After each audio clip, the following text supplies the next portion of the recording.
Salut les flemmards. Notre film commence avec une fille qui manque totalement de confiance en elle et en son apparence. Elle s'appelle Renée. Elle va pour la première fois dans une salle de sport, dans l'espoir d'améliorer son look et d'accepter son corps. À l'accueil, elle demande à voix haute sa taille de vêtements et sa pointure en grande taille, et l'employé répète à voix haute à sa collègue pour trouver la bonne taille, pendant que Renée se cache le visage de honte. Dans le vestiaire, elle croise une fille qui s'appelle Mallory, dont le corps et l'apparence représentent l'idéal de beauté que n'importe quelle fille rêverait d'atteindre. Renée la regarde avec fascination, n'arrivant pas à croire que ce corps existe vraiment. Mais Mallory non plus n'est pas satisfaite de son apparence, et elle manque tout autant de confiance en elle. Renée entre dans la salle de cardio pleine de vélos, monte sur l'un d'eux, mais la selle se casse sous son poids et elle tombe. Son pantalon se déchire. Elle quitte la salle sous la douleur et marche dans la rue en essayant de couvrir son pantalon déchiré. Chez elle, les murs sont couverts d'affiches de la marque Leclerc, et sa maison est remplie de cosmétiques de cette marque. Elle essaye un jour de se coiffer en suivant une vidéo YouTube, mais se brûle avec le fer à lisser, et le résultat est loin de ressembler à ce qu'elle avait vu dans la vidéo. Une autre fois, dans un magasin de vêtements, elle craque sur un short en jean, mais la vendeuse lui dit que sa grande taille n'est disponible qu'en ligne. Renée rentre la tête basse. Au supermarché, un enfant la voit et éclate en larmes tellement il a peur. Elle retrouve ses amies Fifi et Jane au bar, puis rentre chez elle. Le soir, devant le miroir, elle se déshabille et regarde son corps, et elle a envie de pleurer. Le lendemain au travail, elle est dans un petit bureau qui appartient à la division en ligne de la marque Leclerc. Son collègue Mason est là, lui aussi, épuisé par la vie, venu travailler à contre-cœur. Renée est frustrée d'être reléguée dans ce bureau étriqué au lieu du siège de la société. Après le travail, elle reçoit ses amis chez elle et leur fait tester des cosmétiques Leclerc récupérés comme retour depuis la société. Elle regarde les photos des marques concurrentes et Renée réalise à quel point leurs ambassadrices sont belles et soignées et que Leclerc ne soutient pas la comparaison. Elle dit à ses amis que la beauté est tout pour une femme, qu'une belle fille avec une mauvaise photo aura des likes, mais qu'une fille moins belle avec une belle photo n'en aura aucun. Son amie Jane lui répond qu'elle ne devrait pas se soucier des opinions et des likes des autres. Renée prend quand même des photos avec ses amis et les publie en ligne. Le lendemain au bureau, Mason arrive sans pantalon, il a renversé de la sauce dessus en mangeant. Il lui annonce aussi que le serveur de la société est en panne et qu'ils ne peuvent pas travailler. Renée s'inquiète car ils doivent envoyer des emails importants avant 11h du matin. Mason imprime les rapports et lui demande de les déposer en personne au siège. Renée a peur d'y aller, entourée de belles femmes habillées en marque de luxe, bien au-dessus de son niveau, mais Mason l'encourage et lui donne confiance en elle. Elle se rend au siège, sort de l'ascenseur à la réception, remet les rapports à l'employé et remarque Avery Leclerc, la fille qui a sa propre ligne de produits. Elle dit à l'employé qu'elle a de la chance de travailler dans un tel endroit. Mais l'employé lui répond qu'elle est là temporairement, le temps que la société trouve une vraie réceptionniste. Avery est en réunion avec sa mère, Lily Leclerc, pour discuter d'une nouvelle gamme de cosmétiques qui peine à décoller les prix ne correspondent pas au marché. Lily est insatisfaite de sa fille et de ses employés. Renée rentre dans son petit bureau et ouvre le site de la société pour consulter les conditions du poste de réceptionniste. Tout lui correspond parfaitement jusqu'à la dernière ligne, qui exige que la candidate soit soignée et confiante en elle-même. Elle ferme son ordinateur, découragée. Après le travail, elle retourne au supermarché et tombe par hasard sur Mallory. Elle remarque que les hommes autour d'elle essaient tous de la séduire. Renée lui dit qu'elle l'envie parce qu'aucun homme ne s'est jamais approché d'elle comme ça. Elle dit qu'elle voudrait juste ressentir la sérénité que ce serait d'être belle comme Mallory. Le soir, chez elle, elle regarde un film où un enfant fait un vœu et un miracle se produit. Inspirée, elle sort sous la pluie et l'orage, trouve une fontaine, jette une pièce et souhaite être belle. Mais en s'observant dans le miroir, elle constate que son vœu ne s'est pas réalisé. Déçue, elle retourne se coucher. Le lendemain, elle retourne au gym. Elle entre dans la salle de vélo, voit la nouvelle coach en train de motiver les filles à pédaler vite pour se transformer et réaliser des miracles. Renée est tellement emportée par l'enthousiasme qu'elle pédale à fond, bascule en arrière et sa tresse se prend dans le vélo d'à côté. Elle perd connaissance. Elle se réveille dans le vestiaire où une employée lui tend de l'eau. Quand elle se voit prendre la bouteille, elle est stupéfaite par son bras, elle regarde son corps tout entier et croit voir une fille mince et belle. L'employé ne comprend pas sa réaction. Renée sort du gym en criant de joie dans la rue, convaincue que son vœu s'est réalisé. Un jour dans la rue, habillée en robe courte, elle arrête une mannequin et lui dit que sa robe est magnifique, ajoutant que les mannequins ont de la chance que n'importe quelle tenue leur aille. Elle croise des ouvriers dans la rue. L'un d'eux siffle pour interpeller son collègue, elle croit qu'il la drague et rayonne de bonheur. Elle se rend ensuite au siège de Leclerc, remet son CV à la réceptionniste intérimaire et postule au poste avec une assurance absolue. Le soir au bar, elle retrouve ses amis, elle a peur qu'elles ne reconnaissent pas son nouveau look, mais elles sont juste étonnées de son comportement, sans lui dire que son apparence n'a pas changé. Elles font semblant de rien. Le lendemain, elle va à la laverie en tenue légère, assurée de son corps et de son apparence. Elle appelle Mason pour lui dire qu'elle est malade et ne viendra pas. Dans la file d'attente, un homme nommé Ethan lui demande son numéro. Dans la queue, elle croit qu'il lui demande son numéro de téléphone. Elle le lui donne, prend le sien et Ethan n'y comprend rien. Elle retrouve ses amis dans un café et voit le nombre de likes sur les photos qu'elles avaient postées. Elle leur dit que c'est parce qu'elle les avait prises avant d'être belle, d'où le peu de réactions. Ses amis sont de plus en plus déconcertés par ses paroles. Elle annonce aussi qu'elle veut se faire photographier le soir même avec son nouveau look. Le lendemain matin, elle arrive au siège de Leclerc pour son entretien d'embauche. La secrétaire la regarde avec étonnement en réalisant qu'elle postule postule à ce poste avec ce physique dans cette société. René entre dans la salle de réunion et découvre qu'Avery elle-même et la responsable des ressources humaines conduisent l'entretien. Elles sont surprises par son apparence, mais complètement séduites par son assurance. Elle parle d'elle-même comme une reine de beauté. Avery est impressionné et lui propose le poste. René entre dans l'ascenseur et crie de joie. Le lendemain, premier jour de travail, elle porte une jupe courte malgré son physique et se promène dans la société avec une confiance totale. Une collègue entre dans son bureau, étonnée de la voir là, croyant qu'elle s'est trompée de porte à cause de son apparence. Mais la confiance absolue de René dans sa façon de se comporter est stupéfiante. Grand Leclerc, le frère d'Avery, remarque le comportement de René et en est fasciné. Plus tard, René entre dans la salle de réunion pour servir des boissons, mais trébuche et fait tomber une trousse de maquillage. Elle essaie de rattraper la situation, ramasse les affaires et dit qu'elle ne trouve pas le pinceau. Avery se moque d'elle en disant que si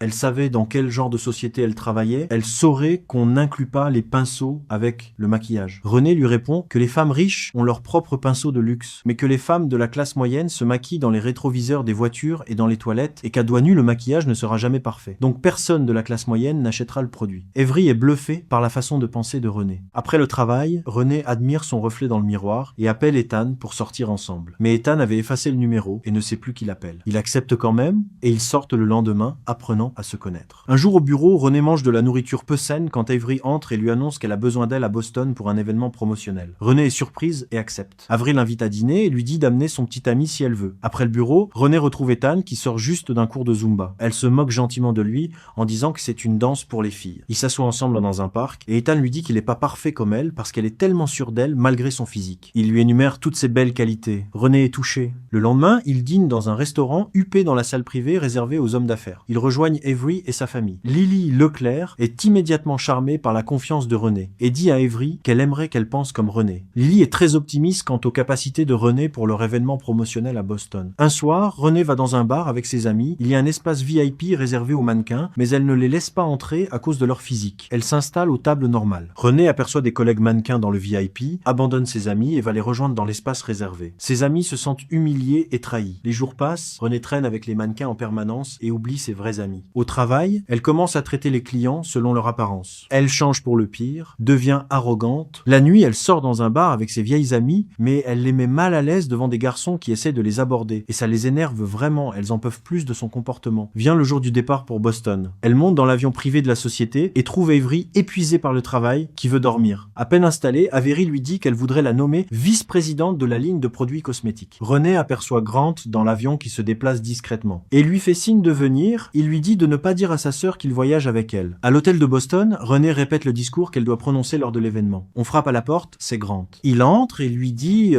qu'il est attiré par elle, s'approche pour l'embrasser, mais à ce moment, son téléphone reçoit un message d'Ethan. René se sent coupable de trahir son petit ami et fait sortir Grant. Elle va aux toilettes, se regarde dans le miroir et réalise à quel point elle a changé en mal. Elle se demande qui elle est devenue, sous le choc. Grant frappe à nouveau pour lui dire que la commande de nourriture est arrivée. Mais René ne voit pas la porte de la salle de bain dans sa confusion, se cogne dedans violemment et perd connaissance. Des heures plus tard, elle se réveille en retard pour l'événement. Elle descend en courant dans le hall de l'hôtel et trouve Mason, qui lui dit qu'elle saigne à la tête et qu'il est là pour l'événement en tant que technicien. René lui demande s'il la reconnaît avec son nouveau look. Il dit oui, bien sûr. Elle sort enfin de son illusion grâce au choc reçu. Elle va se vérifier dans un miroir et éclate en larmes, elle est redevenue elle-même. Elle ne supporte pas d'être revenue à son apparence normale. Mason ne comprend pas sa réaction, car pour lui, son physique n'a jamais changé. Désemparée et sans confiance, elle donne sa tablette à Mason pour qu'il présente le discours à sa place et rentre chez elle déprimée. Elle pleure à chaque fois qu'elle se voit dans le miroir. Elle se réveille endormie sur le canapé et voit qu'Avery l'a appelée plusieurs fois. Elle lui laisse un message lui disant qu'elle a besoin d'elle pour un événement promotionnel encore plus grand que celui de Boston. René reçoit un appel vidéo d'Ethan sur son ordinateur. Par erreur, elle décroche et se cache rapidement sous la table pour ne pas être vue. Ethan lui demande de sortir samedi, mais René lui ment en disant qu'elle est malade et raccroche. Déprimée, elle boit de l'alcool, se saoule et va retrouver ses vieilles amies. Mais elle refuse de la laisser s'asseoir avec elle. Elle ne lui pardonne pas. Elle s'excuse sincèrement, mais elle reste froide. Le samedi arrive. René se rend au restaurant où elle avait rendez-vous avec Ethan et se cache de lui. Il la repère quand même et vient s'asseoir à côté d'elle au bar. Elle lui dit qu'elle n'est pas faite pour lui et qu'il mérite quelqu'un de plus belle qu'elle. Elle le laisse le cœur brisé. Dans sa dépression, elle pense à retourner au gym pour recréer l'accident. Elle y va, monte sur un vélo et commence à pédaler fort. Mais rien ne se passe, ce qui désespère René. Elle se rend alors au vestiaire et y trouve Mallory en train de pleurer. Son petit ami vient de la quitter. René n'en revient pas et lui dit qu'elle ne comprend pas comment une fille aussi belle, avec un corps pareil, peut être abandonnée par quelqu'un. Elle essaye alors de la réconforter et de lui redonner confiance en elle. Au cours de leur conversation, René apprend que Mallory a postulé chez Leclerc pour devenir mannequin lors du prochain événement promotionnel de l'entreprise. Plus tard, René se se rend dans les locaux de la société en se faisant passer pour une livreuse. Elle y aperçoit la nouvelle réceptionniste et lui glisse une suggestion, que l'entreprise devrait recruter des mannequins au look plus simple et naturel afin que les clientes puissent davantage s'identifier à elle et aient le sentiment que les produits sont conçus pour eux et pas seulement pour des mannequins. L'employé se moque d'elle, sous-entendant qu'une fille comme Renée n'a pas sa place là. Renée réalise quelque chose et dit « Ah, c'est justement elle qui doit faire cette présentation ». Elle appelle ses amis pour les rejoindre à l'événement, leur disant que c'est sa dernière faveur à leur demander. Renée arrive au lieu de l'événement. Mason entre avec elle et se met d'accord avec lui pour préparer quelque chose à présenter pendant le discours. Avery commence son discours, mais le micro tombe en panne. Renée surgit et essaye de traverser le décor de scène pour créer un effet de spectacle, mais elle se retrouve bloquée contre une vitre. Elle finit par s'en sortir et présente, avec l'aide de Mason, en montrant une photo d'elle avant et après le choc. Elle dit que les deux photos sont totalement différentes. Le public est déconcerté car son apparence est identique sur les deux. Renée se retourne et comprend que tout était une illusion, qu'aucun miracle ne s'est produit. Elle sort alors des photos de femmes ordinaires, dont ses amies, et dit que on n'a pas besoin d'être une mannequin pour être satisfait de soi et avoir confiance en soi, que chaque femme a sa propre beauté et que cette beauté ne vaut rien sans confiance en soi. Le public est touché, Avery est folle de joie, Renée se rend chez Ethan et ils se réconcilient. Elle lui dit qu'au moment où elle se trouvait laide, c'est lui qui la voyait belle. Elle retourne au gym et retrouve sa confiance en elle.